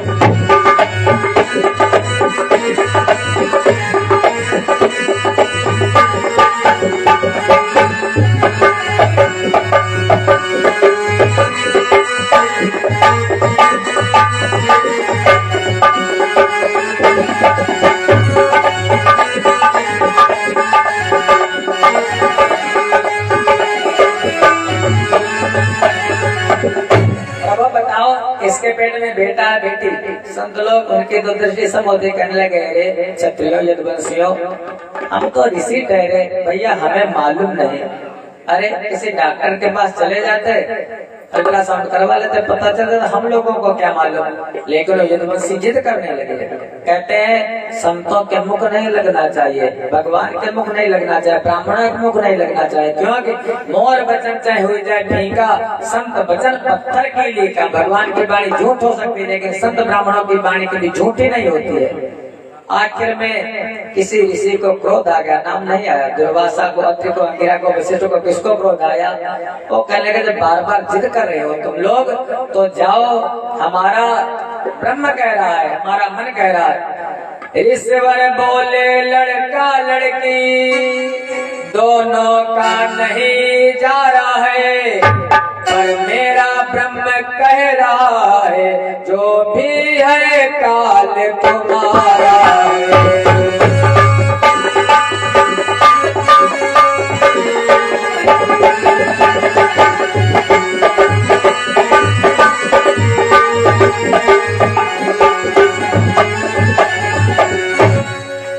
कहने लगे ये तो जरूर कह रहा हूँ, न तो लड़का है इसके अंदर न तो लड़की, लेकिन हमारा ब्रह्म कह रहा जो कुछ है तुम्हारा काल है, तुम्हारा नाश, तुम्हारे कुल का विनाश है।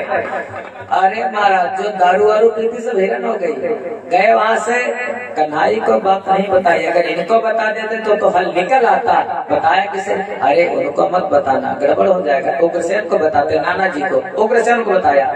उग्रसेन ने कहा कोई बात नहीं, अरे वो निकला क्या, उनके जामवंत क्या सांब के पेट से, जामवंती के बेटे से, एवं प्रलब्धा मुनयास ओचितुलपितानप जने सतिवो मंदाम मुसलम कुलनाशनम।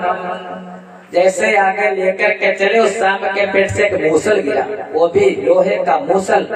अरे महाराज कहने लगे इसके पेट से, मैंने वहां गए संतों के मुंह लगे और इसके पेट से मूसल निकला, बताओ नाना जी क्या करो। वो का मूसल को घिस करके फेंक दो, कन्हई को मत बताना, वो बात का बॉर्डर बना देता है। वहीं पर गए समुद्र के किनारे 56 को बंसी, उसी मूसल को घिस डाला, घिस करके उसको समुद्र में फेंक दिया, जो चूरा उसका था।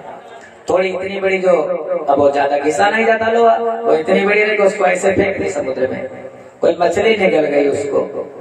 संत की वाणी कभी झूठी नहीं होती। समय बीता और उसी से एक घास उत्पन्न हो गई जिसका नाम था ऐरका नाम की घास। एक दिन सभी यदुवंशी लोग आए समुद्र के किनारे, बाटी चोखा इसका सबका इंतजाम हुआ, सबने मदिरा पान किया। किसी बात को, जरा सी बात को लेकर के विवाद उत्पन्न हो गया और वो विवाद इतना बढ़ा कि महाराज वही जो उस ऐरका नाम की घास उत्पन्न हुई थी, उसी को किधाराकाश उखाड़ करके और आपस में 56 को यदुवंशी क्षण मात्र में महाराज वहीं पर मर करके समाप्त हो गए समुद्र के किनारे। दाऊ भैया वहीं पर बैठे थे, उन्होंने देखा यदुकुल का विनाश, वहीं पर ध्यान लगा था, उनको लग गया कि समय आ गया है लीला स्वर्ण का कन्हई के। वहीं पर मंदिर में दाऊ भैया ने अपने सांस को खींच लिया, देखते देखते प्रकाश हुआ, दाऊ भैया अपने धाम को चले गए। क्योंकि भगवान की शक्तियाँ पहले आती हैं, भगवान बाद में आते हैं, और भगवान की शक्तियाँ पहले जाती हैं, भगवान बाद में जाते हैं। भगवान वहां से चल दिए, द्वारिका पता चल गया कन्हई को। आकर के अमराई में एक अस्तुत वृक्ष के नीचे आकर के विराजमान हो गए, पीपल के वृक्ष के नीचे।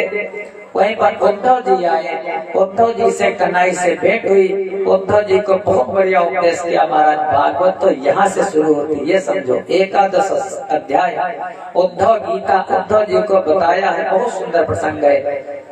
अंतिम समय में उद्धव ने कहा कन्हई तुम्हारे बिना कैसे रहूंगा। कन्हई कहने लगे उद्धव मैं कहीं जाता था नहीं हूँ, मैं तो कणकण में व्यापक हूँ, जा कहाँ रहा हूँ, तुम रोते क्यों। उद्धव रोने लगे, कहने लगे ये जो भागवत है, भागवत में अपनी शक्ति को समाहित किए देता हूँ। तेने वयम वांगमयी मूर्ति, वांगमय स्वरूप भगवान का जो श्रीमद् भागवत महापुराण सामने रखी है, भगवान का विग्रह माना जाता है। अगर कोई इसके दर्शन कर लेता है, घर में रख लेता है, तो महाराज उसके उत्तरोत्तर वृद्धि होती है। कोई प्रेत बाधा, कोई भूत बाधा, ये सब उसके घर में नहीं आती। आधा श्लोक तक अगर इसका पाठ करता है, पितरों की शांति करने के लिए, प्रेत पीड़ा निवारण करने के लिए, संसार में सुख पाने के लिए श्रीमद् भागवत से बढ़कर के कोई साधन नहीं है। भगवान का साक्षात रूप है। भगवान ने अपनी सारी शक्ति उसी में समाहित कर दी। जो इतनी कील बची थी, एक मछली निकल गई थी। मछली को एक बहलिया था जिसका नाम था जरा। जरा मछली को लेकर के आया, मछली को चीरा और कील निकली। मछली को तो खा गया और कील को अपने तीर में लगा लिया। उसी तीर को लेकर के जरा नाम का बहलिया आया जंगल में शिकार खेलने के लिए। उसको लगा कोई मृग है। भगवान ने अपने चरण के ऊपर चरण रख लिया और भगवान के चरणों में चिन्ह है, ध्वजा का, पताका का, पुष्प का। भगवान का चरण चिन्ह चमक रहा था। जरा नाम के बहलिया ने उस तीर का संधान किया। वही जो बचा हुआ था, उस मूसल का छोटा सा टुकड़ा, वो भगवान के लीला सवर्ण का कारण बना। जरा नाम का बहलिया भगवान के सामने आया। भगवान ने कहा बहलिया तेरी कोई गलती नहीं, तेरे अपराध को मैंने क्षमा किया। तू वही है, याद कर तूने कहा था मारे हुए व्याधि की नहीं। अंतिम समय में तेरी जैसी मति थी वैसी तेरी गति हुई। जा अब हमारा तो लीला स्वर्ण का समय है। और श्रोताओं आगे की गाथा अब नहीं सुनाने काबिल है। अब भक्त वश्य का है वियोग, ये एक भक्त ही का दिल है।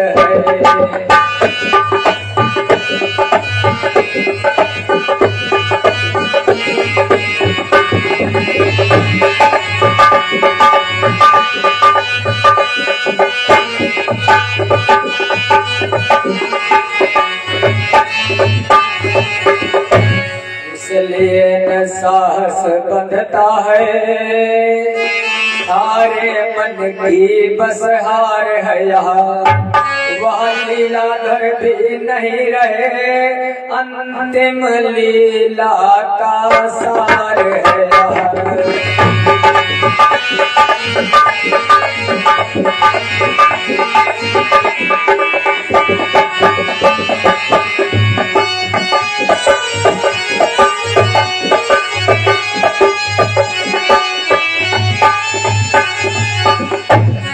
सारे यदुकुल का विनाश हो गया, बहुत सी स्त्रियां सती हो गई। कुल भती उनको पांडव अर्जुन लेकर के गए और रास्ते में बिल लूटी गोपिका वही अर्जुन वही बाण। अर्जुन का भी अहंकार खत्म हुआ। पृथ्वी माता हंसी, मत कृते पितृ पुत्राणाम भ्रातॄणाम चापि विग्रह, जायते असताम राज्ये ममता बद्ध चेतसाम। पृथ्वी माता हंसती जब कोई मरता है। पृथ्वी माता कहती है, मेरे लिए पिता पुत्र भाई भाई रिश्तेदार नातेदार लड़ लड़ करके मर जाते कट जाते। पिता बेटे की हत्या कर देता, भाई भाई की हत्या करता। किसके लिए? केवल मेरे लिए, पृथ्वी माता के लिए। और बड़े बड़े बुद्धिमान लोग मुझ पर झंडा गाड़ते हैं, लेकिन झंडा यही गड़ा रह जाता, वो चले जाते हैं। मत करते, केवल मेरे लिए, पृथ्वी के लिए सब। जड़ जमीन जो तीनों तो कारण है। पृथ्वी माता हंसने लगी और यहाँ पर कोई नहीं रह जाता है। इसलिए थोड़ा विचार करो, महाराज आया है सो जाएगा। तुम्हारे अच्छे और बुरे कर्म साथ में जाएंगे और कुछ साथ में नहीं जाएगा। 7 दिन पूरे हो गए। सुखदेव जी ने परीक्षित को कथा सुनाई। परीक्षित जीवन मुक्त हो गए। सुखदेव जी ने कहा, तक्षक से तुमको कोई भय नहीं है परीक्षित, तुम तो मुक्त हो गए।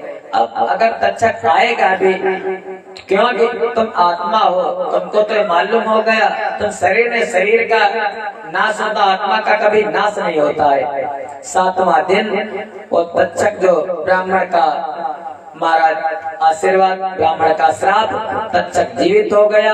और जीवित होकर के वो तक्षक वहां से चला परीक्षित को डसने के लिए। और एक ब्राह्मण चला परीक्षित को बचाने के लिए, जिस ब्राह्मण का नाम कश्यप। रास्ते में दोनों का भेंट हुई, मुलाकात हुई।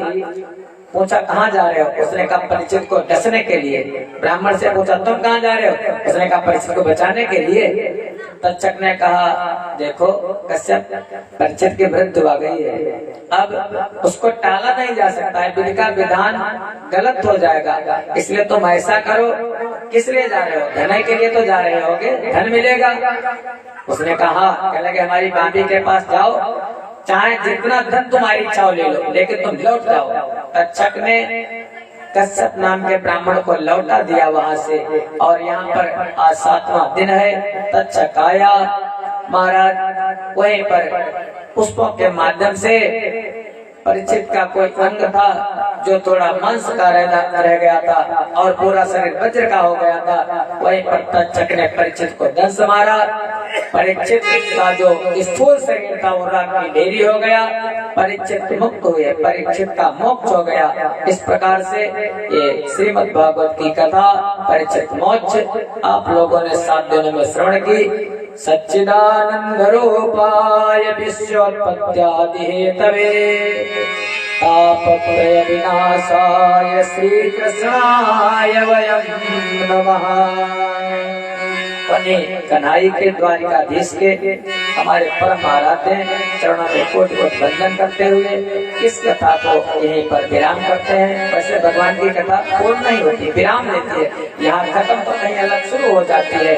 ऐसे भगवान की कथा, इस कथा में बहुत विघ्न आए शुरू से ही महाराज, लेकिन आखिरकार अगहन के महीने में, मार्गशीर्ष महीने में पिछली बार भी हुई थी और इस बार भी भगवान की कृपा से निर्विघ्न समाप्त हुई। भगवान की कृपा किसी व्यक्ति विशेष की नहीं है और सभी की है, पूरे मोहल्ले की, पूरे नगर की। लेकिन हमारे आदरणीय भी हैं महाराज और हितैषी भी, सब कुछ है हमारे वर्मा जी। और वर्मा जी का जो सहयोग है वाणी से महाराज नहीं वर्णन किया जा सकता। और जितने भी लोग हमारे वर्मा जी, हमारे मिश्रा जी रोज आते थे, आज हमें लगता सो गए हो या, और हमारे कटियार भैया रोज आकर के सेवा करते हैं। सेवा का फल सबसे ज्यादा मिलता है, ये समझ लो। सुनने वाले से जो बिछाता है, भगवान की कथा में सेवा कर देता है। हमारे दोस्तोगी जी, क्या बात है, अतुल भैया, देवधर जी, जितने भी लोग, विनोद, पहले कथा महाराज कब कथा होगी, कुछ लोग आए भी यहाँ, लेकिन अब प्रेम है आप लोगों का महाराज आप कथा आप की होगी, पहले आश्वासन मिला था। तो भगवान की कृपा से रुक जाओ, ये कथा पूरी हुई आप सभी के सहयोग से। और हमारे वर्मा जी अब जो है ना, शरीर का हम थक जाते हैं लेकिन फिर भी लगे रहते हैं। यहाँ से बिछावन करने के बाद फिर स्नान करते जाकर के महाराज, और बहुत बड़ा सहयोग रहा। ये तो जो यजमान बनता उसको जरा जरा सी बात, और सामर्थ्यवान है, भोले बाबा ने उनको सामर्थ्यवान बनाया है, कहां से कहां पहुंचाया है। और जो भगवान के मार्ग पर चलता रहता है, निरंतर भगवान उसके दिन दोने रात चौगुने करते रहते हैं महाराज। ऐसे सभी लोगों को, जिन लोगों ने यहाँ पर, बहुतों के नाम मालूम है, बहुतों के नाम नहीं मालूम है, सभी लोग 7 दिनों तक जो जो यजमान बने, जो जो प्रसाद लाए, जिस किसने तन से, मन से, धन से जैसे भी सेवा की है, सभी को हमारे कन्हई की ओर से, हमारी ओर से नहीं, हम क्या है, किस खेत के मूल्य हैं, हमारे कन्हई की ओर से, कन्हू की ओर से, भोले बाबा की ओर से बहुत बहुत आशीर्वाद, धन्यवाद। सभी का परिवार सुखी रहे, सभी सुखी हों। और हम क्या है महाराज, गोस्वामी जी ने लिखा है, छमी है सज्जन मोर मिठाई, सुनी है बाल बचन मल्लाई। जो गुरुदेव ने दिया है, गुरुदेव की कृपा से मिला है।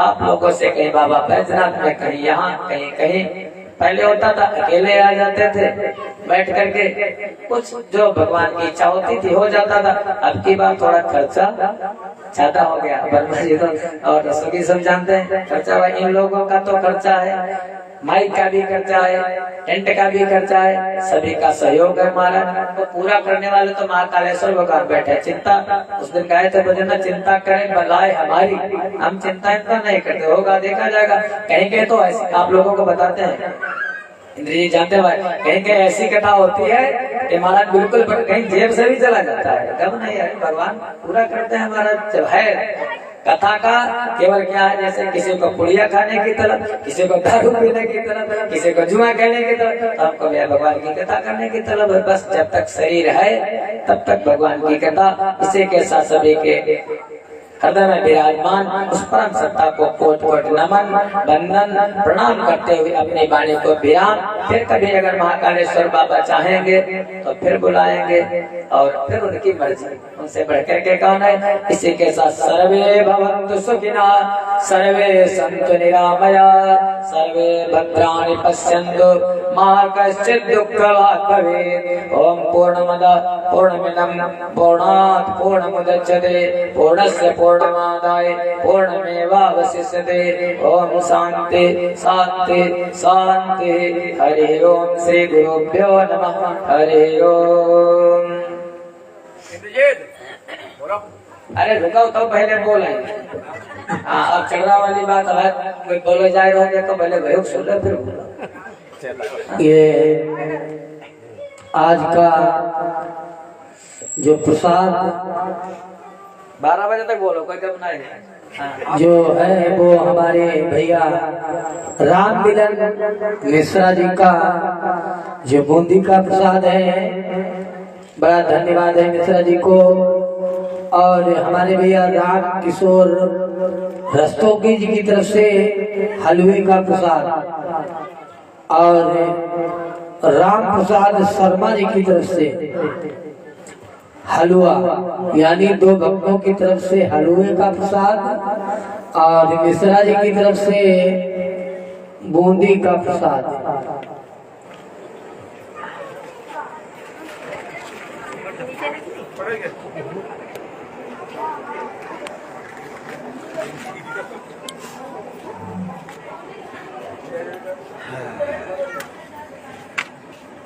मिश्रा जी को नंबर 1 में है हिसाब का।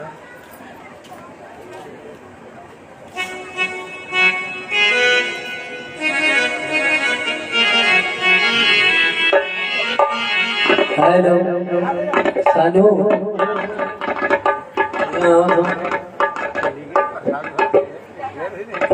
अभी आप लोग हमारे परम पूज्य परम श्रद्धेय व्यास जी के मुखार बिंदु की तरह आवाज हाँ, अभी हमारे व्यास जी के मुखार बिंदु के द्वारा बड़ी सुंदर भगवान की पावन कथा श्रवण कर रहे थे। लगातार 29 नवंबर से, क्योंकि वैसे तो कल कथा का समापन था, ये सब भोले की कृपा हुई जो एक दिन के लिए कथा आगे बढ़ गई। क्योंकि आज बूंदी का प्रसाद बना है तो इसलिए कल भी एक दिन अंजा हुआ, वो भी बूंदी के कारण। हाँ, हल्के हल्के भाई बूंदी पड़ रही थी। आइए एक भजन आप लोग श्रवण करें।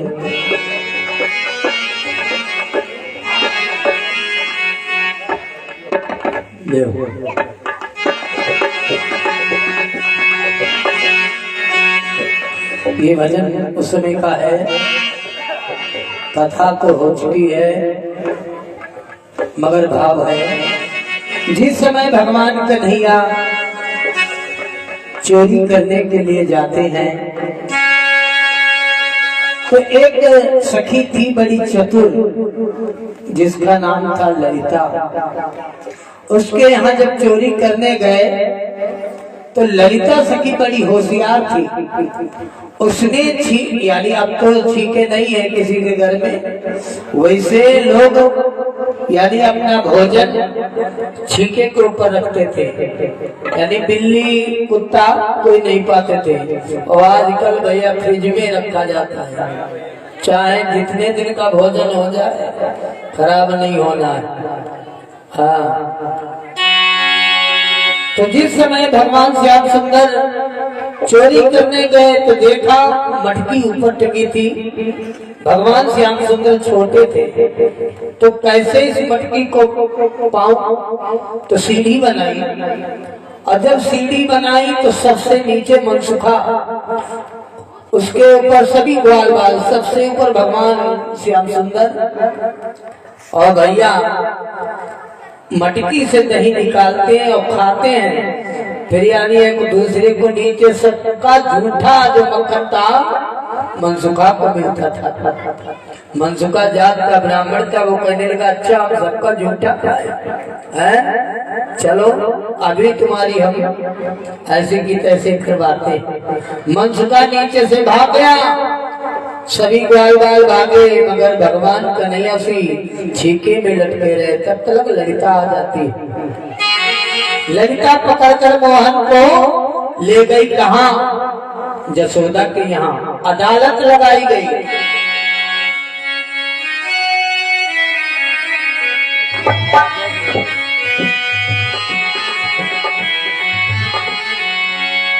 और भक्तों, राधा को बनाया गया जज और ललिता कप्तान बनी। कहना है भाव कि राधा बन गई न्यायाधीश, और राधा बन गई न्यायाधीश, ललिता पुलिस कप्तान की पकड़े गए कृष्ण भगवान की पकड़े गए कृष्ण भगवान।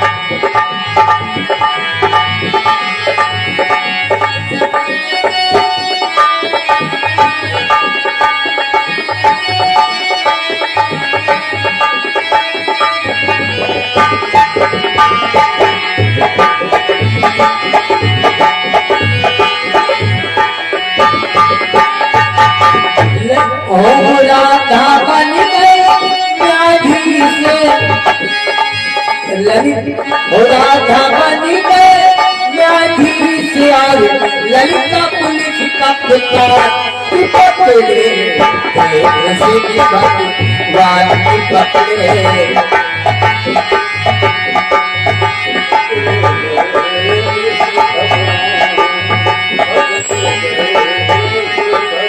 और क्या हुआ, एक दिन बालक के घर जाकर माखन खाने लगे चुरा कर, माखन खाने लगे चुरा कर। जाग पड़ी वो चतुर गुजरिया, जाग पड़ी वो चतुर गुजरिया, पकड़े गए गोपाल की पकड़े गए कृष्ण भगवान की पकड़े गए कृष्ण भगवान।